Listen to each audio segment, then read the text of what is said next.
Let's get into some of the issues going on today, and the biggest one right now is what's going on in the state of Israel, and I want to give you a little bit of a background here. What happened a few days ago is that the highest court in Israel ruled, and it's an extraordinarily liberal court, and it upheld a lower court decision in Jerusalem, that 4 properties that were owned by 4 Arabs didn't belong to those Arabs, that this had been a Jewish community prior to 1948, and when Israel fought for and received its independence, what happened is Jordan and the Palestinians swept into parts of Israel, including Judea and Samaria, and including Jerusalem, and stole it from the Jewish people. You have a neighborhood there in Jerusalem that's only a couple thousand years old and was a Jewish community. And the Arabs and the Palestinians took these homes from the Jews. 1967, Israel fights a defensive war because the Arab nations are coalescing again to attack Israel, and Israel attacks them first. And in doing so, Israel takes back much of Jerusalem, as well as the heights where the Al-Aqsa Mosque is. That is said to be among the holiest sites of the Muslims. What the Muslims did a long time ago is they built this mosque where the Second Temple was. So they purposely built the mosque where the Second Temple was, and the temple is, if not the holiest site, among the holiest site of the Jews. And so when the Israelis took that in 1967, Moshe Dayan, who was the general in that sector, he decided that they would give it back to the Palestinians, except under Israeli control, because what the Jordanians and the Palestinians did when they controlled Jerusalem is they destroyed the synagogues. They destroyed all the Jewish symbols, all the Jewish heritage there. And the Israelis said that's not going to happen again. And so there you have the situation there. But what happened in the 1950s, Jewish courts ruled that, yes, those homes belong to these Jewish families. But oddly enough, they said if the Arabs pay rent, that they'll be allowed to stay there. Now, that wasn't exactly what the Jewish families wanted. They wanted their homes back. But the Arabs wouldn't pay their rent. And for over 50 years, they didn't pay their rent. And so they became squatters. And so these families sued again and said, hey, we want our property back. And they won. And they were told those 4 families have to leave. So this is where it begins. Abbas, who pretends to be a martyr, but he's a terrorist, who treats his people like crap, despite the billions of dollars that come into the Palestinian Authority.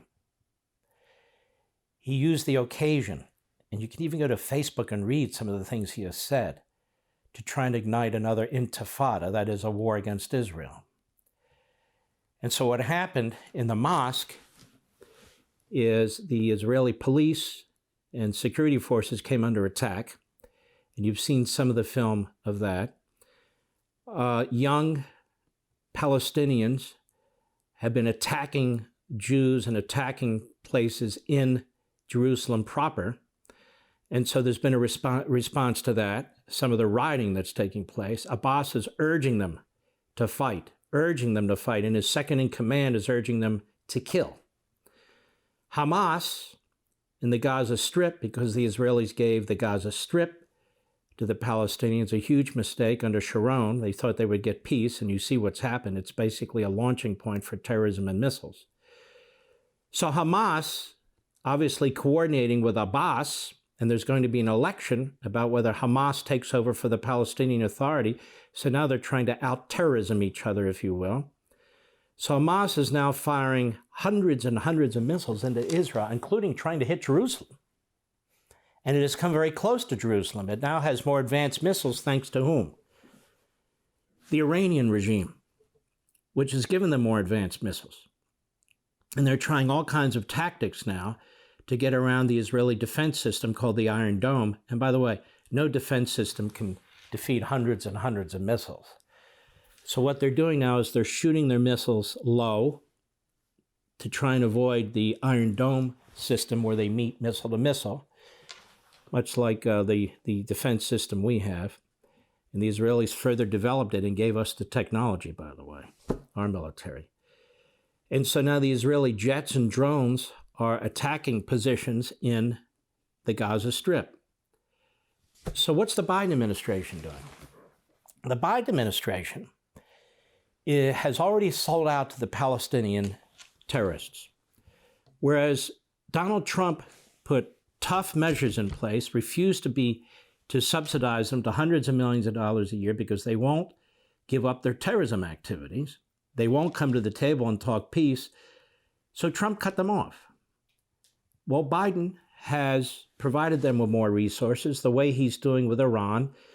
So for 4 years under Trump, we had peace in the Middle East. We had more peace breaking out in the Middle East between Israel and a number of its Arab neighbors. The Palestinians were very careful not to provoke the Israelis or the United States. And so in the first 100 days of Biden says, well, we know better, two-state solution. We're going to provide them with the resources that Trump took away. We're going to look at ways to accommodate the Palestinians. And while we're at it, we're going to open a new deal with the Iranians. And they're giving the Iranians money, or going to, and they're lifting sanctions against the Iranians. So the Palestinian terrorists and Hamas, they see this. The Iranians see this. They see that Israel no longer has a strong supporter in the United States government. Biden, the Secretary of State, is a disaster. The National Security Advisor is, in my view, an anti-Semite. That's my opinion. They're surrounded with these people. They keep talking about Israel's an apartheid society. Israel's trying to survive. It's trying to defend itself. Imagine missiles being fired from Canada, Mexico, into any of our cities, what we would do. Then I'm watching the reporting on this. Even from Fox, my favorite network, they have an individual who is posted in Jerusalem, traveling throughout Israel, who clearly is no fan of the state of Israel. And the most radical elements in the Palestinian different regimes, they allow him to come in and take pictures and talk to them, and that's why. And so he reports today in part, as have others, that several children have died in the Gaza Strip as a result of the Israeli airstrikes. I want you to think about that for a second. This is what the New York Times does. This is what the Washington Post does. This is what all of them do. Israel's trying to defend itself. One of its other towns is under constant attack. They lost 2 people there already. Scores have been injured. They start firing missiles from Gaza Strip. The Palestinians start the riot in Jerusalem. They're heating up the situation even more. And our government talks about both sides need to tamp it down. And our reporters talk about how many Palestinians are injured and how many Palestinian children are injured. Do you know how hard it is for a jet fighter to target its missiles so it doesn't kill any children? And yet the Israelis do that better than any force on the face of the earth. They know what the Hamas terrorists are up to. They have Hamas missile building factories under elementary schools, under their mosques. And then they point to the Israelis. And here's the thing, all the reporters in the region know this. They all know it. And yet they still report this way. And so now you know more about this situation than almost anybody. Now let's take a look at CBS this morning and see how they reported on it. Go. We're going to stay overseas now and go to a deadly outbreak of violence in the Middle East. Overnight, Palestinian militants and Israeli forces exchanged rockets and missiles after several days of... Okay, first of all, the missiles weren't exchanged. The Hamas terrorists fired missiles into Israeli cities and tried to hit Jerusalem. Netanyahu the other day warned them. He said, you keep this up, we're going to hammer you. We're going to hit you. And then they fired even more. And so the Israeli Air Force is attacking. And 5,000 or so IDF soldiers have amassed on that border. And so what's going to happen at some point, if it keeps up, is the Israelis are going to send in some of their infantry, and their casualties are going to start to go significantly higher. So the Israelis don't seek this. The Israelis didn't seek this. The Palestinians are purposely doing this because they think this is their time to put pressure on Israel through the United States. They don't care how many people die. It's like any other Marxist entity or terrorist entity. People are fodder to the leaders of these movements. Go ahead. After several days of clashes centered on one of Islam's holiest sites in Jerusalem.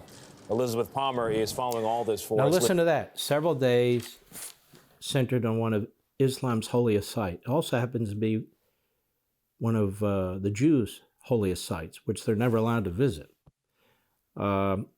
But look how they put it. The Palestinians start the fight in the mosque. And he doesn't mention that. He doesn't mention any kind of level of what's taken place and why it's taken place. Go ahead. Good morning. Well, I can tell you that the situation is still very tense as we speak. In fact, there hasn't been this level of violence and confrontation since 6 days of heavy fighting back in 2019. Hamas rockets streaking from Gaza toward Israel lit up the night sky. And so did the glow of Israeli retaliatory airstrikes. Israel says it hit Hamas military targets, but this morning, Gazans inspected collateral damage. And this is how it works. She's in London.